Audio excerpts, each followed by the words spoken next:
Okay, welcome to episode 31, Bethlehem Part 2. Last week we were remembering that in Ruth chapter 1, we read of Elimelech and Naomi, who were from Bethlehem Ephratah. Ephratah meaning fruitful fields, lots of wheat and barley growing there, and Bethlehem being Hebrew for house of bread. And during good seasons, there was a lot of fertile growing conditions there in Bethlehem. In very dry seasons, it became difficult, and we talked about Elimelech and Naomi leaving for Moab, and Naomi later coming back with Ruth, her daughter-in-law, her faithful daughter-in-law. So now we're going to take that story forward, and we'll pull up to talk a little bit about the one who was the bread of life, who was born in Bethlehem. So I'll pull those slides up and we'll be off to the Holy Land again. Okay. Here we are with our map, and we know from the New Testament that Joseph was from the house of David, from the city of Bethlehem, but was dwelling at the moment in Nazareth in Galilee. And so when we come to the time of fulfillment, we find that the announcement of Jesus' birth is made in Nazareth to a young woman named Mary, Joseph's fiancée. Then they travel to Bethlehem for the census, so the birth of Jesus is in Bethlehem. Then they flee to Egypt for a time, and then back to Nazareth where Jesus grows up. So that's your geographical stuff. We start in Nazareth, we move to Bethlehem, and then Jesus moves back to Nazareth where he grows up. So just a little bit of complication there, but I think you can follow it. So we are off to Nazareth here in just a moment. We are in Nazareth at the very, very low level, the lowest level, therefore the earliest level of one of the churches here in Nazareth. And this is understood to be the remnants of a cave. Interestingly enough, the geography of Bethlehem and Nazareth is similar in that it's an area where there are quite a few caves. And so in many cases, the house could be built right next to the cave, and the cave could be used as a stable. Or in some cases, the house would be built on top of the cave, and the cave could be used as a stable.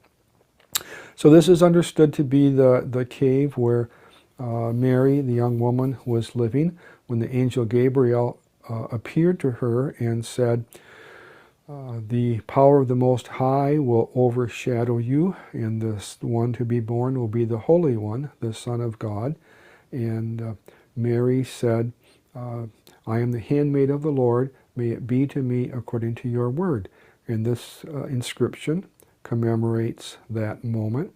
Verum caro hic factum est. That is Latin for the Word has become flesh here. The Word has become flesh is of course familiar from John chapter 1. The Word became flesh and dwelt among us. The new piece in this little inscription is the hic, the here, right now.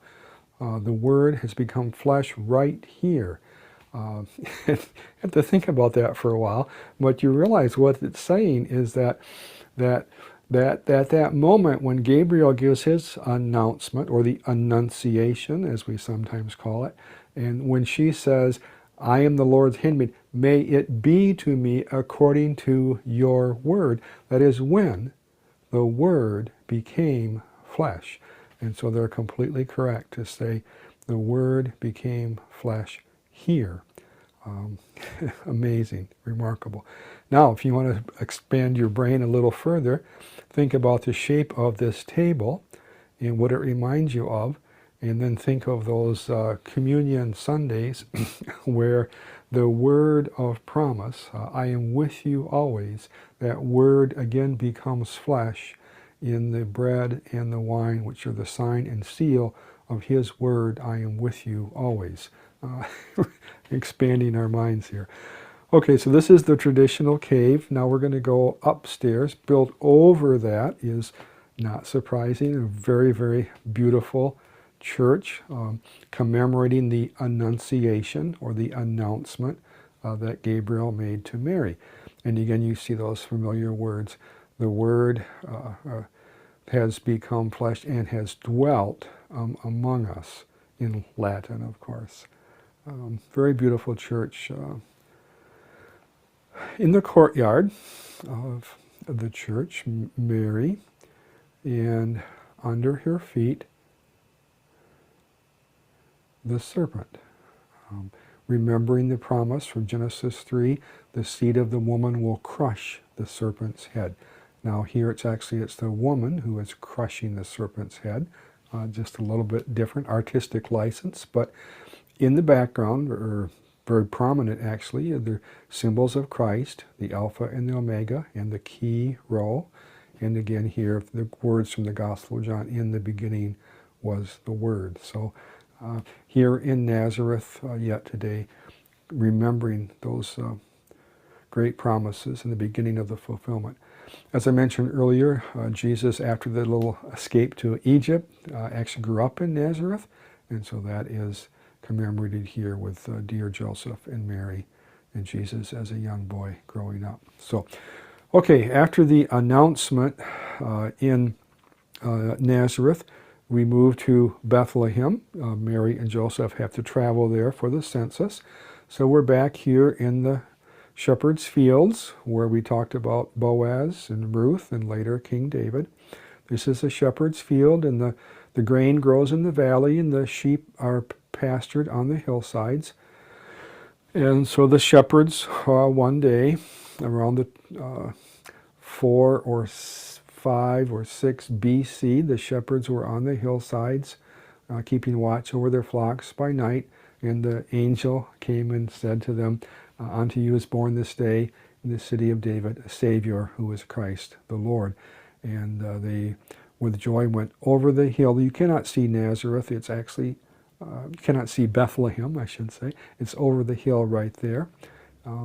But in one of the corners of the shepherd's fields, we've built a wonderful little chapel commemorating the angel appearing to the shepherds. And you'll notice the cave, very historically accurate. The cave being used as a sheepfold, a place of refuge, which we talked about so long ago in one of the earlier episodes. And then the shepherds, faithful shepherds, went to Bethlehem. Come, let us go see this thing which has been made known to us. And a few sheep and even a few goats came along with them, and the shepherd is actually piping for the baby. Wise men are not here yet, which is historically accurate. They came quite a bit later, all the way from Persia. So, we'll go to downtown Bethlehem, this large area here, called a Manger Square, and you've probably seen that on television at Christmas time in years past, where the pilgrims gather. In the Bethlehem Peace Center right there. Give you a little closer look at the Bethlehem Peace Center. The label in English and in Arabic. People from different sides of the conflict come together here to talk about peace. And it's worth saying that there are many people on both sides of that conflict who are working for peace and praying for peace and would be happy to see a peace.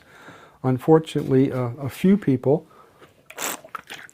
on each side who don't want peace. They want war, and it's hard to keep the peace when you have even a few people who want war, especially if it's the prime minister of the nation involved who needs war to keep himself in power, and he needs to keep himself to power to keep out of jail.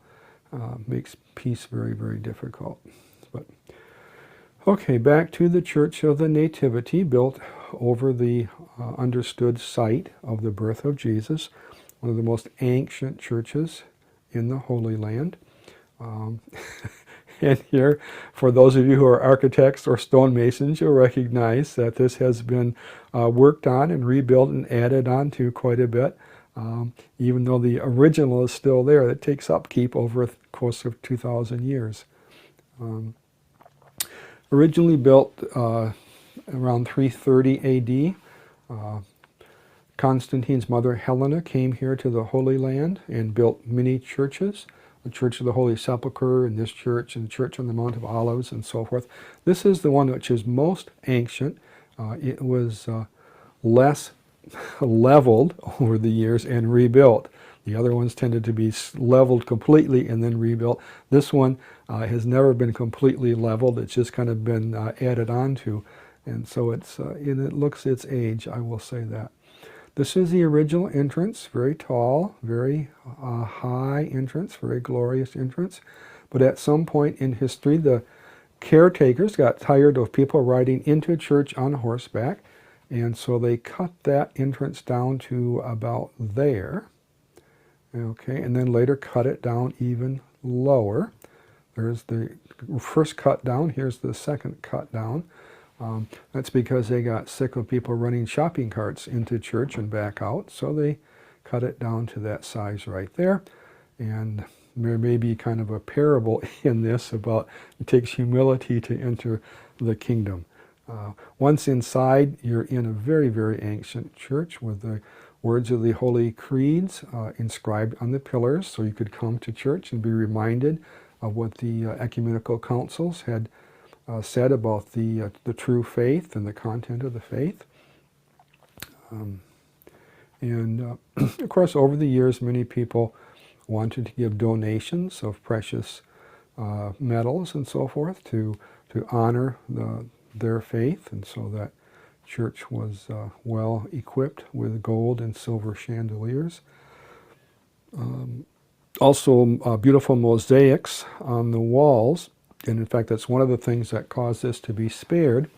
When the Persians did their massive invasion of the Holy Land in 614 A.D., when they came into this church, they saw the three wise men on the wall in the mosaic, and they said, hey, they kind of look like Persians, and so they spared this church. And that's why it is, in fact, the oldest of those churches from the 330s and 340s that Constantine's mother, Helena, had founded. These are very, very ancient. This is back to her time. The original floor been built up over the years, but in excavations they got down to this 300 A.D. level. And you can see here the ichthus, Jesus Christ, Son of God and Savior, a very early representation of that.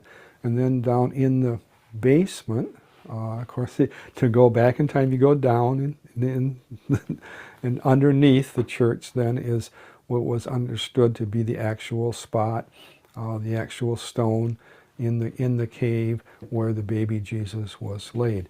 And you can tell from the mosaic that the idea of Jesus being born in a cave was in fact pretty strongly attested in the early church. Could have been a cave out behind the house, or maybe even a cave underneath the house. You remember from Luke chapter 2, they laid him in a manger, for there was no room for them in the kataluma, or the guest room. When Mary and Joseph came to Bethlehem, they would have gone to Joseph's cousins or relatives, but some other relatives had got there first, so they were in the normal guest room, or kataluma, and so Mary and Joseph wound up in the secondary guest room, which was the stable. And of course, in the stable was the feed box, or the manger. And so Jesus born in a very humble location. I must say, at this point, I get sick and tired of ministers carrying on about how dirty and decrepit the stable was. I totally disagree with that. I think a good self-respecting farmer in the first century would keep his stable clean and orderly. This is not a hog barn. This is not a pigsty. Jewish people don't keep pigs. It's a sheep barn. And what the sheep are dropping in the stable is very precious.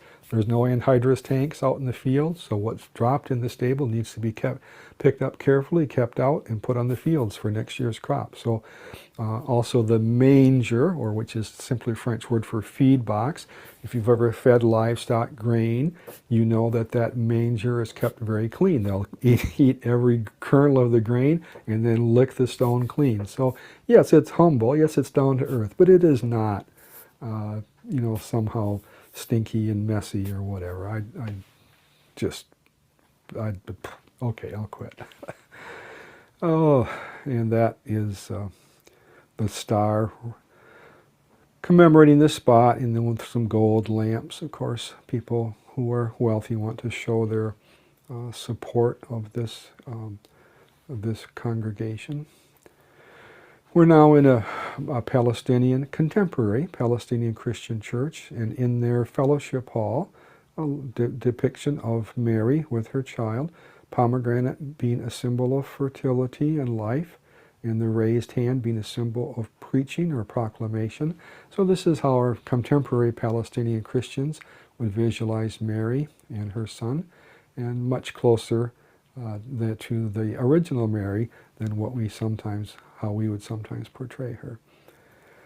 And yes, there still are sheep and a few goats on the streets of Bethlehem, which was kind of fun. So, okay, that'll call the end of the slideshow there. And so I want to thank you for joining us, not just this time, but for the whole year. This is episode 31, and it's been a lot of fun this year. I did notice, I'm happy to see that about 79 of you have found Bethlehem 1, but only 17 of you have found episode 22, which is John in Ephesus. So that means there are 62 of you who have missed a wonderful presentation on John in Ephesus, episode 22. So I'm going to pause production and give all you a chance to catch up with some of these. And for those of you who have caught up, you're going to be relegated to reruns, I guess, for the winter.